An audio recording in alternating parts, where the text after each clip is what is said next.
আপনার সিলিন্ডারে সাইডে মানে যেটা আপনার লেখা থাকবে এটা হচ্ছে ট্যাঙ্কির ওজন। আপনি ট্যাঙ্কির সঙ্গে 14 কেজি 200 যোগ করে নেবেন, তাহলে total. Hello guys, welcome back to my YouTube channel. আজকে আমরা জানবো যে একটা ইন্ডিয়ান গ্যাসের ট্যাঙ্কি আপনার ওজন কত থাকে, খালি ওজন কত থাকে এবং ভর্তি ওজন কত থাকে, মানে ফুল সিলিন্ডার।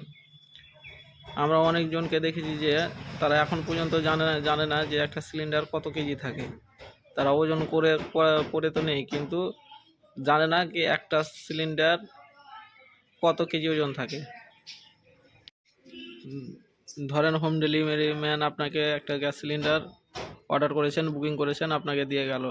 তা আপনি কি করে বুঝবেন যে সিলিন্ডারটা ওজন কত হবে? ওজন তো সবাই করতে পারবে, কিন্তু বুঝবেন কি করে সিলিন্ডারটা ওজন কত থাকবে? আমি দেখিয়ে দিচ্ছি খুব সহজেই। এই যে এখানে দেখতে পাচ্ছেন উপরে যেটা লেখা আছে 15 কেজি 600, এটা হচ্ছে শুধু খালি ট্যাঙ্কির ওজন, মানে আপনার ট্যাঙ্কির যেটা ওজন ওটা এখানে লেখা থাকবে। এখানে লেখা থাকবে আপনার এই লম্বা পিলারের সাইডে লেখা থাকবে। এই যে দেখাচ্ছি আপনাকে, এই যে দেখেন লেখা আছে 15 কেজি 600। এই যে দেখেন এখানে লেখা আছে 15 কেজি 600 আপনার শুধু সিলিন্ডারের ওজনটা। আর প্রত্যেকেই জানেন যে ইন্ডিয়ান গ্যাস বা যে কোনো গ্যাস আপনার 14 কেজি 200 হয়, হ্যাঁ, একটা 5 কেজির হয়, সেম একই সিস্টেমভাবে লেখা থাকবে।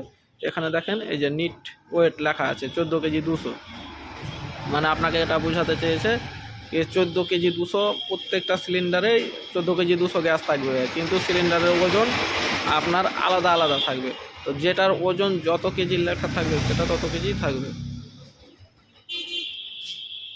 কত ওজন হবে সেটাই হচ্ছে অ্যাটলিস্ট আপনার ওজন। আর এখানেও নিট ওয়েট লেখা থাকবে, এই যে গ্রস ওয়েট 29 কেজি 800, তার মানে এটা ট্যাঙ্কি আপনার 29 কেজি 800 ওজন হবে।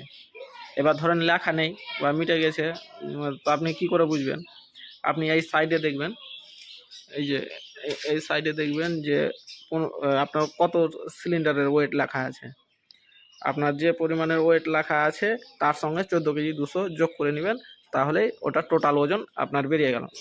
এবার আপনি যখন বাড়িতে মেপে দেখবেন, আপনার সিল প্যাক থাকবে, আপনি যখন বাড়িতে মেপে দেখবেন, যদি আপনার সিলিন্ডার আর গ্যাসের ওজন যোগ করে টোটাল ওজন থেকে যদি কম হয়, তাহলে জানবেন গ্যাস এটাতে কম আছে।